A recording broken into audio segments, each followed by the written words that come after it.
অন্তর্বর্তীকালীন সরকার একদিনের হোক, 100 দিনের জন্য হোক, 10 বছরের জন্য হোক, 1 বছরের জন্য হোক, কিংবা 1 মাসের জন্য হোক, তাকে জনমুখী সরকার হতে হবে।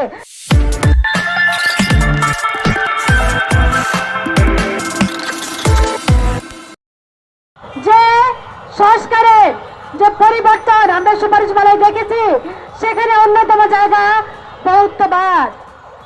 কিন্তু এই বৌদ্ধবাদী অনুবাদ যদি হয় আদিবাসীদের উপর নিপীড়ন, এই বৌদ্ধবাদের অনুবাদ যদি হয় পাঠ্যপুস্তক থেকে রাজনীতি সরানো, এই বৌদ্ধবাদের যদি অনুবাদ হয় এই প্রতিবাদের পক্ষের মানুষদের উপর আবারও নিপীড়ন, তাহলে সে বৌদ্ধবাদ দেশের মানুষের জীবনে কোনো অর্থ বহন করবে না।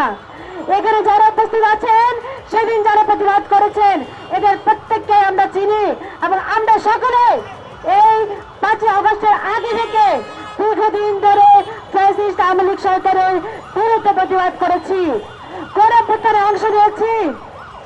যে গণঅভ্যুত্থানের মূল ছিল সাম্য, প্রাপ্যতা, ন্যায় বিচার এবং সকলকে একভাবে দেখার অঙ্গীকার। যে অভ্যুত্থানের মূল ছিল সকলকে রক্ষা করার অঙ্গীকার। যে অভ্যুত্থানের মূল ছিল সবাই সকলকে ঢাল হয়ে রক্ষা করবে। কিন্তু কার্যত আমরা কি দেখছি? আমরা দেখছি মূলত একটি বিশেষ গোষ্ঠী অন্যদের উপর আধিপত্য বিস্তার করছে। আমরা সরকারের এই ঘটনার পরে দেখেছি সরকার দুঃখ প্রকাশ করেছে এবং গ্রেফতার করেছে জিএমকে। এর আগে আমি সরকারকে প্রশ্ন করতে চাই, তাহলে এই সংগঠনের দাবির প্রেক্ষিতে আপনারা কেন ফাঁসিতে উঠিয়ে ফেললেন? সে জবাব দিতে আগে করতে হবে। কেন একটা ভূপের একটি মৌলবাদী সংগঠন, একটি ধর্মীয় সংগঠন, যারা স্টুডেন্টদের 790 নামে এসেছে, যাদের অস্তিত্ব আমি ঢাকা বিশ্ববিদ্যালয়ে 16 বছর চাকরি করি, আমি এর আগে ছাত্র রাজনীতিতে ছিলাম, কখনো শুনি নাই। আমি জানি এখানে কেউ বলতে পারবে না এরকম কোন সংগঠন আছে। তাহলে সরকার যদি হামলার দ্বারা দুঃখ প্রকাশ করতে পারে, তাহলে সেই সংগঠনের দাবিতে কেন সেই গ্রাফিতি তুলে নেওয়া হলো? সরকারকে এটির ব্যাখ্যা আগে দিতে হবে। যে সরকার হয়েছে একটি অভ্যুত্থানের মধ্য দিয়ে, সেই সরকার অভ্যুত্থানের যে মৌলিক ম্যান্ডেট সেটির বিরুদ্ধে অবস্থান নিচ্ছে কেন? আমাদেরকে সরকারের অবস্থান স্পষ্ট করতে হবে।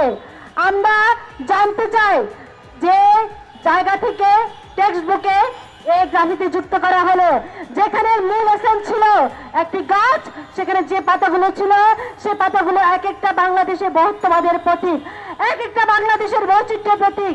হিন্দু, মুসলমান, বৌদ্ধ, খ্রিস্টান, আদিবাসী এবং অন্যান্য যারা আছে, ট্রান্সজেন্ডার থেকে দলিত থেকে সকালেই এদেশকে সমৃদ্ধ করেছে। এই গণঅভ্যুত্থানে আমি বিশ্বাস করি যতটা বাঙালির, ততটাই আদিবাসী, ততটাই হিন্দু, মুসলিম, বৌদ্ধ, খ্রিস্টানের, ট্রান্সজেন্ডারদের। আমি গণঅভ্যুত্থানের সময় সে উত্তরায় গিয়েছিলাম একটি কাজে, আমি দেখেছি রাস্তার মধ্যে শুধু পেস্ট পড়ে আছে এবং সে পেস্টের যোগানদাতা ছিল সেখানে ট্রান্সজেন্ডাররা। আমাকে এক ট্রান্সজেন্ডার বলছেন যে এখানে যখন আপনার টিয়ার গ্যাস ছুড়ছিল, স্টুডেন্টরা কাঁদতে কাঁদতে চোখ খুলতে পারছিল না, আমরা দোকান থেকে সেই পেস্ট কিনে এনে স্টুডেন্টদেরকে দিয়েছি। কিন্তু যখনই সরকার তৈরি হলো সকলকে অস্বীকার করলো। অস্বীকার না হলে তাদের বিরুদ্ধে বিভিন্ন রকম সংগঠন কাজ করছে, তাদের কাছে মাথা নত করছে। তাহলে অন্তর্ভুক্তিমূলক সমাজ এবং রাষ্ট্রের যে অঙ্গীকার ছিল সেটি কোথায় গেল? সরকারকে সেটির প্রথম জবাব দিতে হবে। আমার প্রশ্ন, অন্তর্বর্তীকালীন সরকার একদিনের হোক, 100 দিনের জন্য হোক, 10 বছরের জন্য হোক, 1 বছরের জন্য হোক, কিংবা 1 মাসের জন্য হোক, তাকে জনমুখী সরকার হতে হবে, তাকে অন্তর্ভুক্তিমূলক সরকার হতে হবে। কারণ অন্য অন্তর্ভুক্তিমূলক সরকার বা তত্ত্বাবধায়ক সরকারের সঙ্গে এই সরকারের পার্থক্য রয়েছে। সেই সরকারের কাছ থেকে একটি নির্বাচন পরিচালনা করা, এই সংস্কারের জন্ম হয়েছে একটা অভ্যুত্থানের মধ্য দিয়ে। তাই এই সংস্কারকে তার প্রত্যেকটি কাজের জন্য আরো বেশি জবাবদিহি করতে হবে। আমরা ফ্যাসিবাদী সরকারকে হটিয়ে বিদায় করেছি এই তাণ্ডব লীলা রাখার জন্য নয়।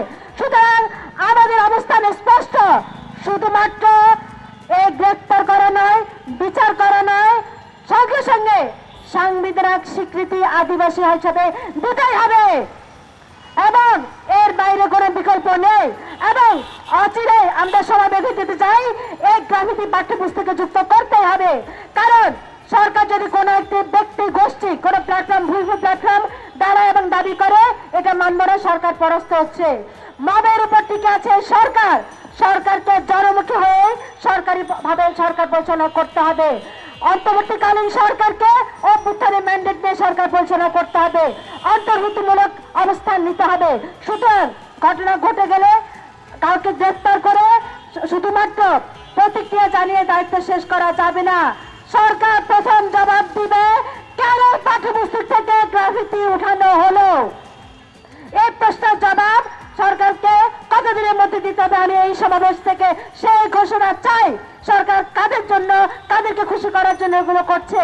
সরকার সকলের হবে, কাউকে খুশি করার জন্য না, কোনো মতাদর্শ গোষ্ঠীকে খুশি করার জন্য না, কোনো ধর্মীয় গোষ্ঠীকে খুশি করার জন্য না। স্পষ্ট জবাব দিতে হবে এবং স্পষ্ট অবস্থান এই সমাবেশ থেকে আমরা ঘোষণা করতে চাই।